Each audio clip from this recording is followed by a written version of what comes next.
가슴의 열정을 뜨겁게 품고라고 하는 제목으로 말씀드리려고 합니다. 지금 예후가 기름 부음을 받고 나서 계속 제거 작업을 합니다. 누구 죽었죠?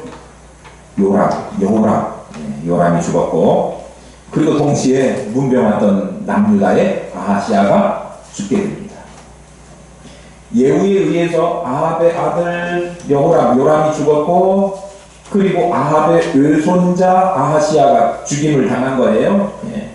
그리고 나서 이제 또 누가 죽죠? 아합의 그 북이스라엘의 바알과 아세라 우상 막 부글거리게 만들었던 장본인, 그리고 또 아주 나쁜 일 많이 골라서 했죠. 나봇의 포도원 자기 남편 아합 왕에게 주려고 가진 방법으로 이 나봇을 죽이고 그 땅을 차지했던 그 이세벨을 죽입니다. 이세벨은 죽기 전에도 우리 지난주 본문에 보니까 아이라인 그리고 눈화장 진하게 하고, 그리고 머리에다가 막 핀도 꽂고, 비 오는 날 머리에 핀 꽂고 밖에 나가거나 죽기 전에 막 이러면 이건 제정신 아닌 거예요. 사실은 죽기 전에 뭐 해야 돼요? 내가 살아온 것을 돌이켜보고 회개할 것, 정리할 것, 정리해야 되는 거죠. 그런데 이 이세벨은 죽기 전까지도 자기가 한 일, 그 하나님을 섬기는 여호와의 선지자들을 죽였던 일들, 이 악한 일, 아주 사악한 일을 했던 건데 그거 회개하지 않고 겉으로 드러나는 것만 치장하기에 바빴던 여인이었습니다. 어쨌든 그가 예후에 의해서 창밖으로 던지라 그러니까 그 섬기던 시종들던 옆에 시종들이 그녀를 던져가지고 내시들이라고 성경에 기록되어 있죠. 죽게 되었습니다. 그리고 이제 이세벨을 체험하고 난 다음에 누가 죽었느냐 그러면 사마리아에 남아있던 70명의 아합의 아들들이죠. 아들들, 사실 아합의 아들들이라고 하기보다는 그냥 아합의 후손들 70명을 자기 손으로 죽인 건 아니고 사마리아 성에 남아있던 그 관리들, 방백들을 회유해가지고 너 나 따라오려면 그 증거로 그 나에게 충성하겠다고 하는 증거로 거기에 남아있는 70명의 아합의 후손들을 처단해라 이렇게 한 거죠. 그러니까 분위기가 지금 예후한테 같이 하겠다고 분위기 맞추지 않았다가는 죽게 생겼으니까 이 사마리아에 남아있던 방백들도 다 예후 편을 들게 되고 그 70명이 한꺼번에 다 죽게 되죠.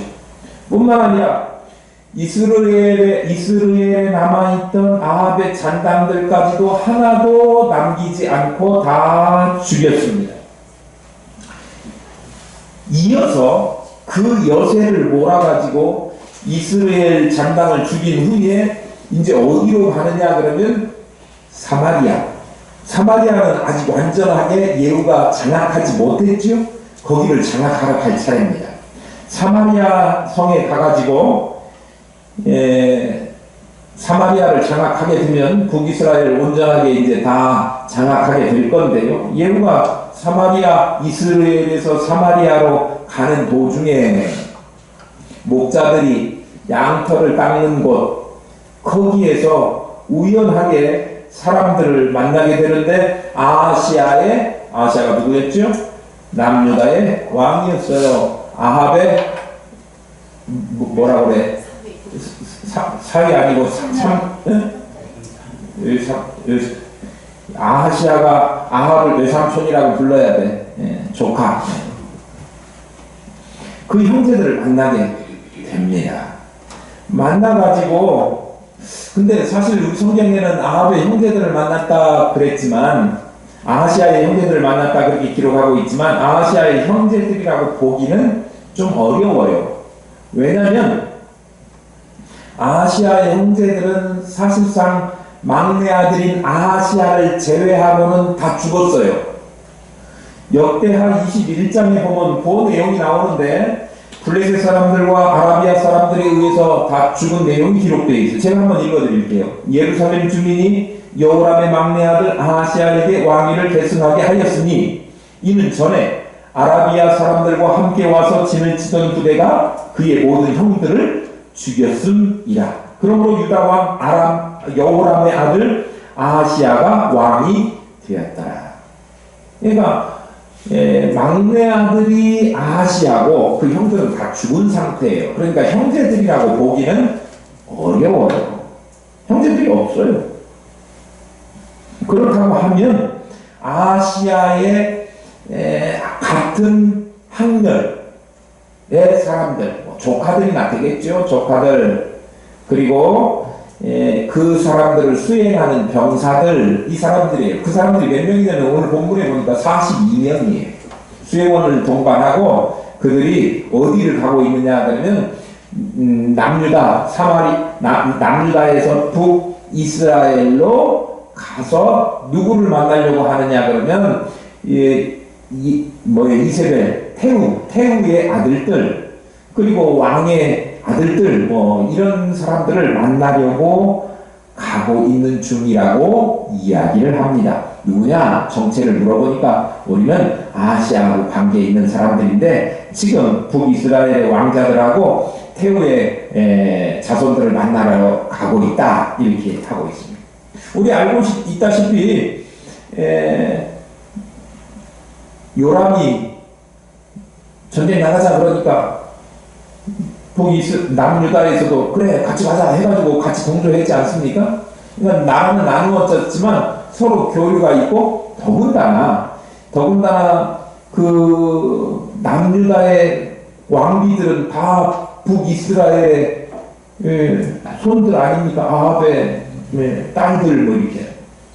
그러니까 왕실이 서로 교류하면서 친밀하게 지냈던 것으로 보여지는데 이들이 문안차 이스라엘로 가는 중이라고 대답을 하는 거죠. 그런 거 보면 이 사람들은 지금 문안차 가는 아합의 후손들, 그를 문안차 간다고 이야기한 것을 보면 아합의 후손들이 이미 죽었어요. 아합의 후손들 70명 다 죽었어요. 그런데 그 사실을 몰랐던 것으로 보여지죠. 그리고 70명을 처단하게 했던, 그리고 그 아합과의 관계가 있는 사람들을 처단하도록 했던 그 장본인이 누굽니까? 바로 앞에 있는 예후 아닙니까? 예후도 몰라보는 거죠. 지금 아합과 관계된 모든 사람들을 척결하는 중인데 그 앞에서 아합과 관계된 사람들 만나러 간다 이렇게 얘기했으니까 딱 걸린 거죠. 딱 걸려서 예후가 그들을 사로잡으라 그러니까 사로잡았어요.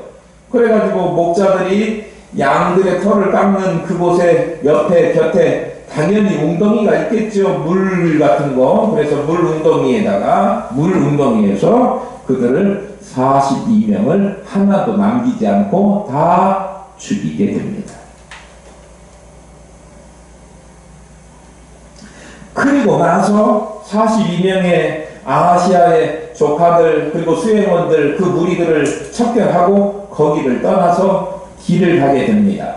15절입니다. 예후가 거기에서 떠나가다가 자기를 맞이하러 오는 레갑의 아들 여호나답을 만난지라.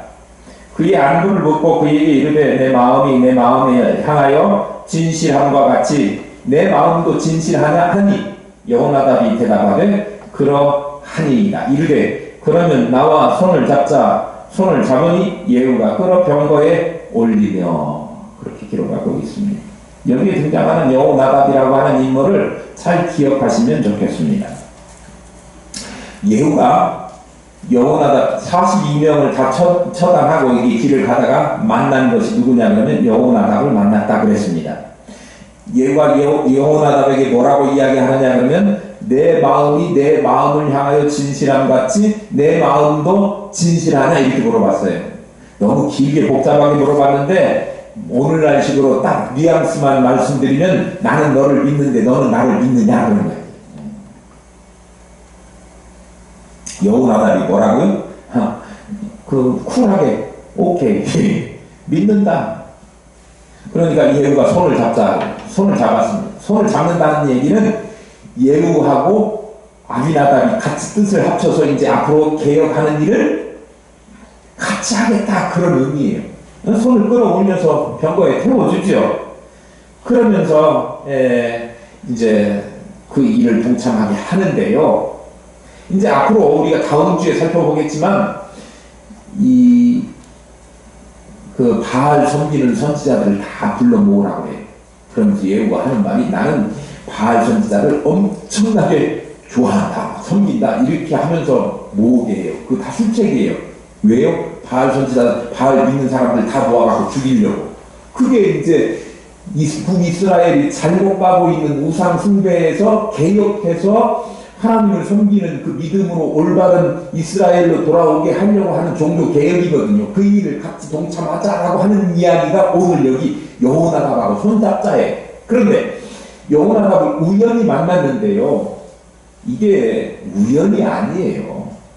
아까 42명의 그 조카들 수행원들 죽였다고 했지만 그것도 우연 같습니까? 나는 우연이라고 안 보여요. 왜냐면요. 딱 42명이라고 이 숫자를 맞췄는데요. 42명 하면 기억나는 숫자가 있어요. 뭐냐? 엘리사 선지자를 조롱하다가 죽은 사람이 몇 명이에요? 42명이에요. 그 엘리사 선지자를 조롱했던 사람들이 누구냐 그러면 엘리사 선지자를 조롱해서 단순히 그게 아니고 그 당시 분위기가 다 우상 섬기는 우상에게 마음이 갔는데 하나님 섬기는 선지자를 향해서 조롱했다 그런 이야기예요. 사회 분위기가 지금 요새 그렇잖아요. 하나님 섬기는 사람들 향해 다 조롱하잖아요. 분위기가 그랬어요. 그때 단순히 대머리라고 해서 죽었겠습니까만 우상에게 동조하고 우상에게 매료되어서 하나님의 선지자들을 비난하고 했던 사람들이 죽임을 당하는데 다시 말하면 우상에게 속했던 사람 42명인 거예요. 그리고 또 오늘 죽은 사람들 아시아에 속했던 사람들이 저 여호람 아합 사람들 만나러 간다고 했잖아요. 태우의 저 형제들 만나러. 그때 죽은 사람이 42명인데 그 사람들도 지금 이미 누구의? 북이스라엘의 아합의 딸들을 누구로 맞았어요? 자기 남편으로, 남편이 아니지, 아내로 또 부인으로 이렇게 삼아가지고 이미 다 뭐가 된 거예요? 우상 섬기는 우상과 관련된 사람이었어요. 그 사람들이 죽은 거예요. 그러니까 이게 우연이라고 보기에는 너무도 우연이 아니죠. 사람들은 우연이라고 이야기할 수 있지만 우연이 결코 아닌 거예요. 여기가 보세요. 여호나답을 만나게 됐는데요. 이 여호나답하고 만남으로 인해서 나중에 이제 종교 개혁을 확실하게 이제 하게 되는 거거든요. 여호나답이 어떤 사람이냐 그러면 네갑의 족속이라고 기록되어 있죠. 네갑은 어떤 사람이냐 그러면 모세의 장인인 호밥이 속했던 겐지파 사람 중에 그 겐지파 사람들이 속했던 그 중에 한맛이라고 하는 사람인데 그의 아들이 네갑이에요. 근데 네갑의 아들이 오늘 보니까 여호나답이에요. 여호나답은요 어떤 사람이냐 그러면 원래도 사람들에게 하나님의 신앙, 여호와 신앙을 잘 지킴으로 해서 존경을 받았던 사람이에요. 우리가 크리스찬으로서 존경받는 세상 사람들로부터 좋은 평판을 받게 되는 것은요, 세상 사람들이 사는 식으로 적당히 맞춰주면서 사는 게 아니라 우리 기독교인의 정체성을 잘 가지고 바르게 살 때 세상 사람들도 우리를 칭찬하고 우러러봐요. 그러니까 레갑 사람들은요, 그 당시 분위기가 마음대로 살고 먹고 마시고 즐기고 그리고 세상과 함께 어울려 사는 것이 최고의 가치인 것처럼 여겨졌던 세속적인 사회에 살고 있었지만 그러나 그 사람들은 결코 세속에 속하기를 거부하고 하나님 섬기는 식으로 살겠다라고 각오하고 다짐했던 사람이에요. 그러면서 레갑의 아들이 그 후손들에게 규칙으로 남겨둔 그 말씀이 뭐냐? 그러면 우리가 알고 있는 말씀일 수도 있는데요. 에레미야 25장에 기록된 말씀이에요. 여호나답이 레갑의 후손들에게 준 규칙이 뭐냐? 그러면 너희와 너희 자손은 영영이 포도주를 마시지 말며 집도 짓지 말며 파종도 하지 말며 포도원도 재배치 말며 두지도 말고 너희 평생의 장막에 거처하라. 그리하면 너희의 우거하는 땅에서 너희의 생명이 길리라. 그렇게 말씀하고 있어요. 무슨 이야기냐? 그러면 포도주를 마시지 말라라고 하는 얘기는 경건을 유지하고 방탕과 이런 생활을 하지 말아라, 그런 의미예요.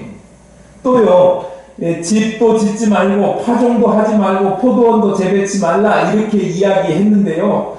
이 하나님의 성전을 맡은 사람으로서 그거 말고 하나님의 성전 하는 일에 전념해라, 그런 이야기거든요.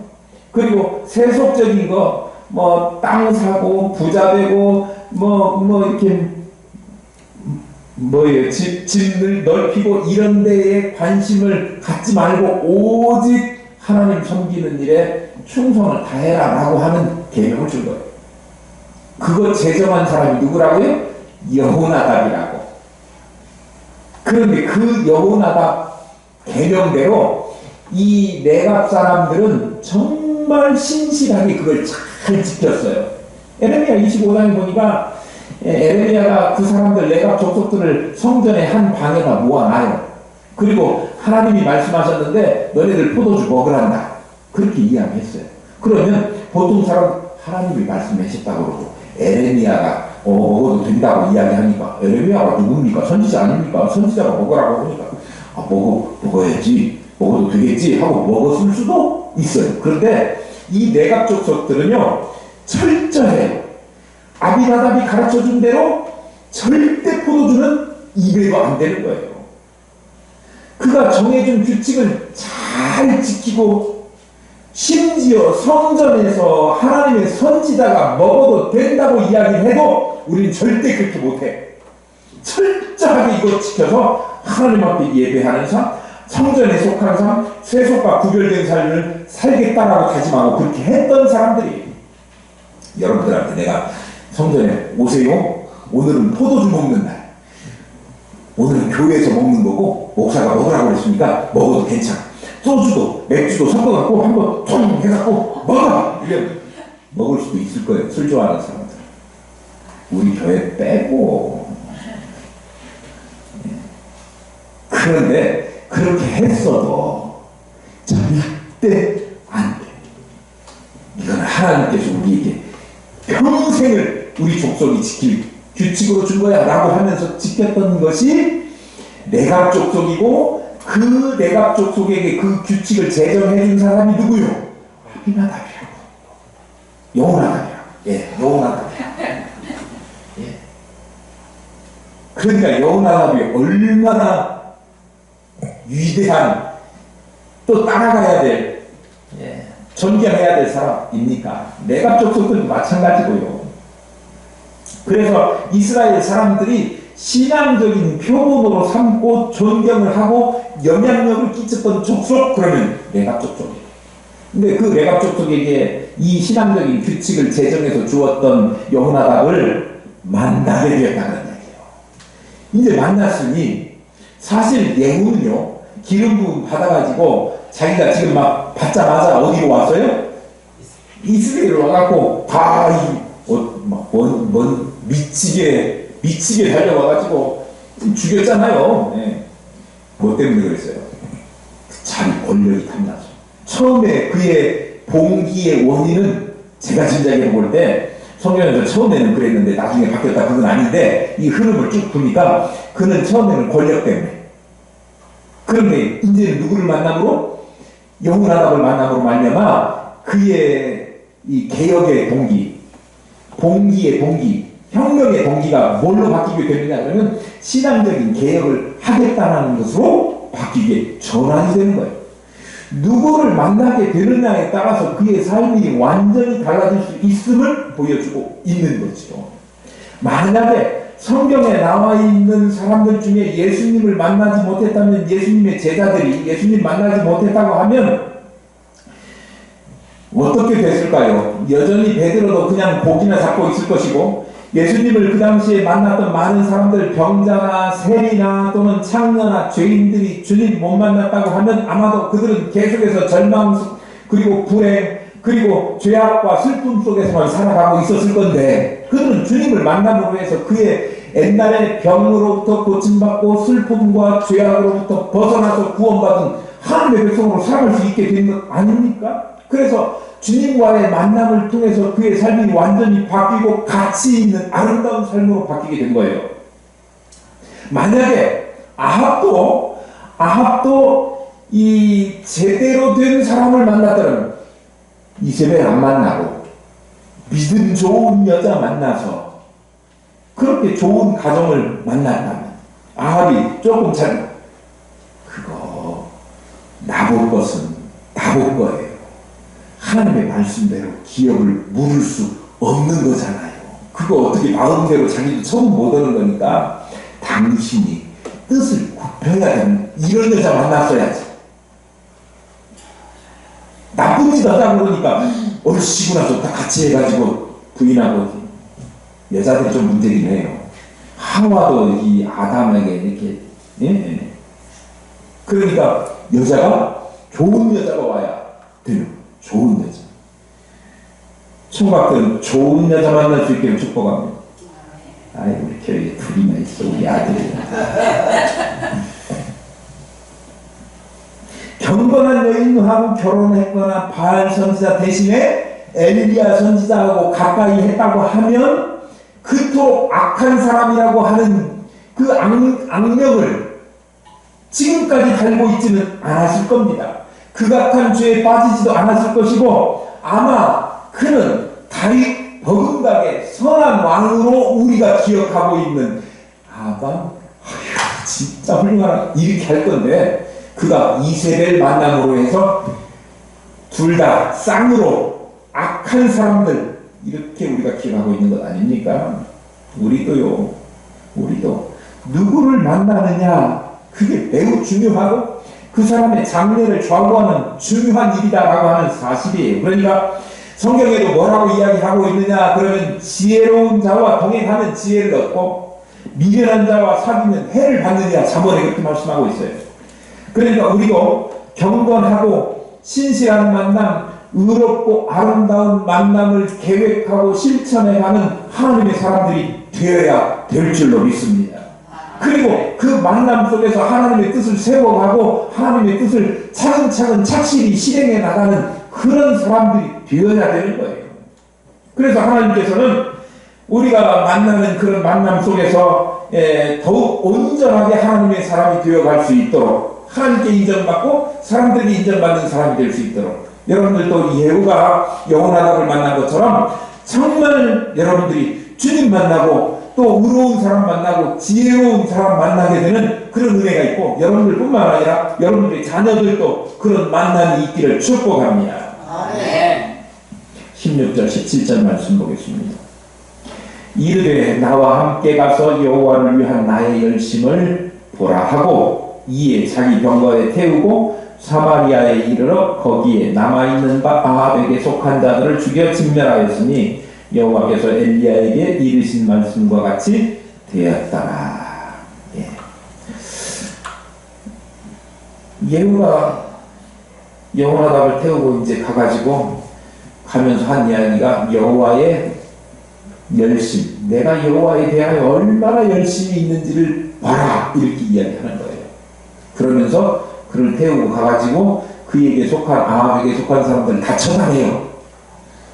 그리고 이제 또 그 다음에 벌어질 일은 뭐냐 그러면, 그 바알 섬기는 사람들을 한 곳에 모아놓고 다 처단하는 종교 개혁을 일으키는 거예요. 그런 일을 하도록 누구를 불렀느냐 그러면 하나님께서 예후를 불렀다. 하나님께서 예후를 왜 그런 중대한 일을 하도록 선택하셨을까? 예후가 자기 고백적인 표현으로 한 말에 답이 있을 것 같아. 가서 여호와를 위한 나의 열심을 보라 그랬습니다. 하나님께서 그 열심을 보고 예후를 선택했다 이렇게 봐도 무방하다. 저는 그렇게 생각합니다. 예후가요 즉시 아비나답을 태우고 병거에 태우고 사마리아에 가서 사마리아에 남은 아합에 속한 자들을 진멸했다고 성경이 기록하고 있지요. 그만큼 과감하게 열심을 내서 하나님의 일을 실행했던 열정과 열심이 그의 마음속에 있었다 그런 이야기예요. 성질 급해가지고 그거 못 기다리고 나중에 하지 미루는 사람이 아니라 하나님께 사명 받으면 그 사명을 위해서 뛰는 사람이다 그런 이야기예요. 예후가 지금까지 해왔던 것 그것만 봐도 알 수 있지요. 엘리사가 예후에게 그 선지자도 제자 하나를 보내가지고 기름 부으라고 기름 부었어요. 기름 부음을 받자마자 이스라엘로 가가지고 일을 낸 것 아닙니까? 미치듯이 병거를 몰아가지고 북이스라엘 요람과 남유다 아하시아를 처단했습니다. 그리고 바로 또 이세벨을 처단하도록 했지요. 또 사마리아 방백에게 편지를 보내가지고 방백들을 통해서 70명의 관계에 있는 사람들을 다 죽이도록 해가지고 그들의 목을 베가지고 채반에 갖고 와라 이렇게 했지 않습니까? 얼마나 이게 성질이 급하고요. 또 튼튼하게 확실하게 그 사람들 반드시 꼭 죽여야 된다라고 내가 확인하겠다 그런 뜻 아닙니까?